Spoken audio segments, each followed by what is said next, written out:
आप देख रहे हैं आजाद टीवी न्यूज 24। जानते हैं इस समय की ताज़ा खबर। नमस्कार, आप देख रहे हैं आजाद टीवी न्यूज 24 और मैं हूं कोमल सिंगला आपके साथ।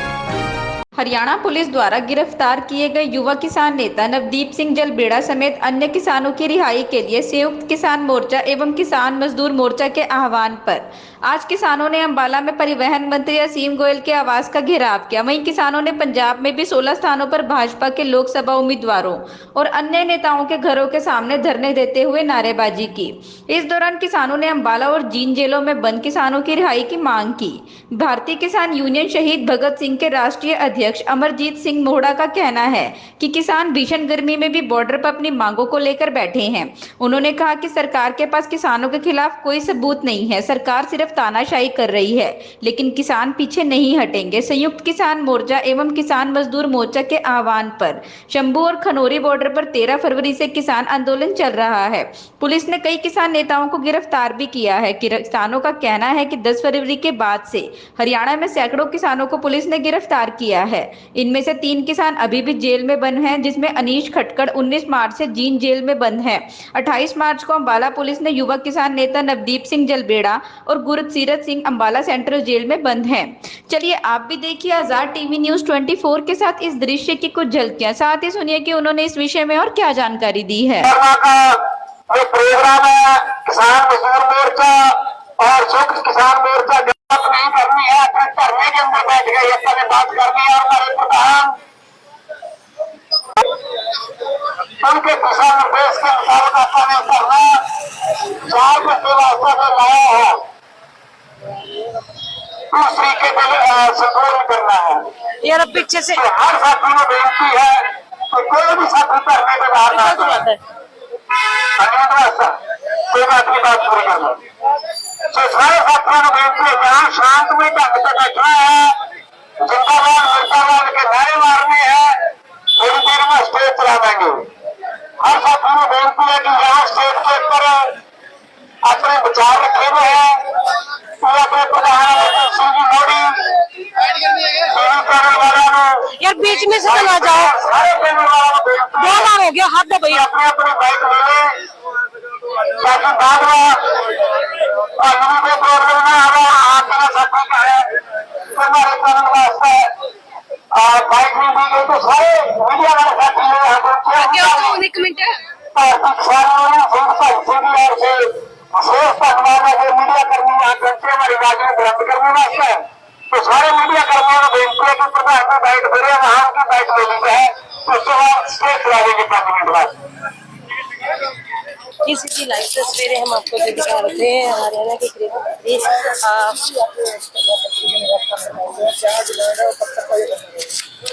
देखिए, हमारी डिमांड है कि जो हमारे नौजवान साथी बेबुनियाद धाराएं लगाकर इन्होंने गिरफ्तार किए हुए हैं, उनकी रिहाई के लिए आज पूरे हरियाणा और पंजाब के अंदर बीजेपी के लीडरों के घर के बाहर प्रदर्शन है 4 घंटे का, 12 से लेकर 4 बजे तक। और उसके तहत अंबाला के अंदर असीम गोयल परिवहन मंत्री के घर के बाहर ये प्रदर्शन आज है और संकेतिक धरना प्रदर्शन है। और उसके बाद फिर और भी जैसे मोर्चे की कॉलें होंगी उसके मुताबिक अगले फैसले लिए जाएंगे। 13 फरवरी से आप लोग लगातार शंभू बॉर्डर पर बैठे हैं, वार्ता भी बंद हो चुकी है, अब आगे की क्या रणनीति रहने वाली है? देखिए, रणनीति वही है आंदोलन की कि हमने लगातार अपने आंदोलन को वहां पर चलाना है जहां पर हरियाणा सरकार ने, भारत सरकार ने एक बड़ी दीवारें लगाकर रास्ता बंद किया हुआ है पिछली 9 फरवरी से। और जब वहां पर किसान 13 फरवरी को आए तो उन्होंने गोला बारूद गोलियां हमारे निहत्थे किसानों के ऊपर, 400 से ऊपर किसानों को घायल किया।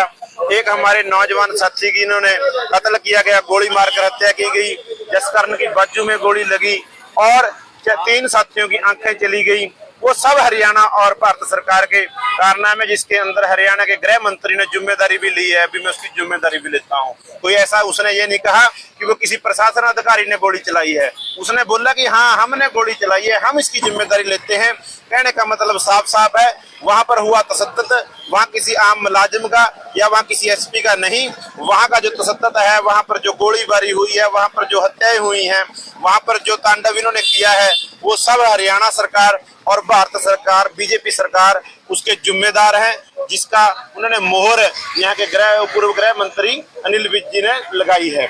और आंदोलन को आगे तक चलाने के लिए अभी तो हमें 105-6 दिन हुए हैं, लेकिन ये आंदोलन 105-6 महीने भी चल सकता है जब तक एमएसपी गारंटी का कानून नहीं बन जाता, क्योंकि वो पूरी आवाम के लिए है, पूरे देश के लिए है। वो अकेला किसानों के लिए नहीं है, वो किसी मुलाजिम के लिए नहीं है, वो सब के लिए है। क्योंकि जो कारपोरेट घराने फसलों का रेट किसानों से पूरे नहीं देते और पूरे देश के लोगों से 150 करोड़ की आबादी की लूट करते हैं और उनके ऊपर काला बाजारी करते हैं। ये काला बाजारी बंद करने के लिए और किसान तक सही उसको अपना फसल का रेट मिले और जो पूरी आवाम है उसको सही रेट के ऊपर फसलें मिल सके। जैसे 2 फसलें हैं, मान लो गेहूं और धान, उसकी कोई ब्लैक नहीं होती क्योंकि उसको एमएसपी मिलता है, लेकिन वो एमएसपी भी हरियाणा पंजाब में मिलता है। अगर ऐसे ही एमएसपी कई फसलों के ऊपर मिलेगा, पूरी आवाम का फायदा होगा। कारपोरेट घराने की ब्लैक रोकने के लिए एक ही कानून है, वो एमएसपी गारंटी का कानून। अगर 23 फसलों के ऊपर एमएसपी गारंटी का कानून बन जाता है, किसान उन फसलों को पैदा करेगा और पैदा करेगा, आम आदमी का उसके अंदर फायदा होगा। नहीं तो दाल 50 रुपये वाली 250 रुपये हो जाती है, 100 का तेल 250 रुपये हो जाता है, लेकिन कभी भी आटा 25-26 रुपये से लेकर 125-26 रुपये या 150 रुपये या 50 रुपये नहीं हुआ। इसका कारण एक ही है, उन फसलों के ऊपर एमएसपी मिलता है और किसान उन फसलों को पैदा करता है। लेकिन दुख की बात यह है, बाहर से आने वाला जो हमारा यहाँ पर तेल की खपत है 55% के आसपास तेल बाहर से आता है। हम जबकि 100 का 100% अपने देश के लिए तेल भी पैदा कर सकते हैं, और 50% से ज्यादा दालों का इंपोर्ट होता है। दुख की बात है, मेरे देश के अंदर जितनी भी सरकार के दालें इनको एक्सपोर्ट करने के लिए भी हम दे सकते हैं, इतनी पैदा कर सकते हैं, लेकिन ये कारपोरेट घरानों को गवारा नहीं है। उन लोगों ने ब्लैक करनी है और पूरे देश के लोगों को लूटना है। उस लूट से बचने के लिए हम आपके माध्यम से सभी देशवासियों को, सभी वर्गों को, लोगों को कहना चाहते हैं, अगर एमएसपी गारंटी का कानून बन जाएगा, कारपोरेट घराने जो बिचौलिए, व्यापारी और दलाल लोग हैं वो इसमें से निकलेंगे और किसान का भी फायदा होगा और पूरी आवाम का भी फायदा होगा। ये हमारे आंदोलन का मजबूती है और इस बात को लेकर हम जन जन तक गए और पूरे देश के अंदर आंदोलन फैला और बीजेपी के लीडरों को हर गली मोहल्ले के पुरुष आंदोलन का सामना करना पड़ा। उस शुभ कर्ण की हत्या के बारे में लोगों ने सवाल किए, बीजेपी को बैकफुट बनाना पड़ा। और जो हमारे आंदोलन की मजबूती है, जो 400 को पार का नारा लगाने वाले लोग थे वो शायद 200 के आसपास भी न जाए। ये आंदोलन की मजबूतियां हैं और पूरे देश के लोगों ने, वर्गों ने इसका सपोर्ट किया है, समर्थन किया।